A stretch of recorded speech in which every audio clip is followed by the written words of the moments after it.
রাষ্ট্রপতির কাছে অপরাজিতা বিল। রাষ্ট্রপতির কাছে বিল পাঠালেন রাজ্যপাল। রাষ্ট্রপতির অনুমোদন পেলে আইন অপরাজিতা।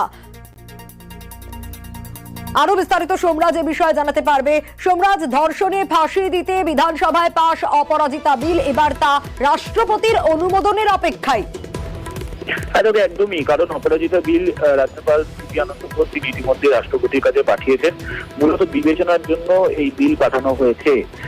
তুমি জানো যে রাজভবনের তরফে আজ সকালে দাবি করা হয়েছিল যে টেকনিক্যাল রিপোর্ট পাঠানো হয়নি বিধানসভার তরফে, এবং তারপরেই আজ বিকেলের মধ্যেই টেকনিক্যাল রিপোর্ট পাঠানো হয় এই অপরাজিতা বিল নিয়ে। সেই টেকনিক্যাল রিপোর্ট পাওয়ার কয়েক ঘন্টার মধ্যেই রাজ্যপাল সিপি আনন্দ বোস সিদ্ধান্ত নেয় যে বিলটি রাষ্ট্রপতির কাছে পাঠানোর জন্য। যদিও এই বিলের একাধিক অংশ নিয়েও তিনি প্রশ্ন তুলেছেন, তবে রাষ্ট্রপতির কাছে বিবেচনার জন্য এই বিল পাঠানো হয়েছে, এমনটাই রাজভবনের তরফেও বিবৃতি দিয়ে জানানো হয়েছে। বেশ।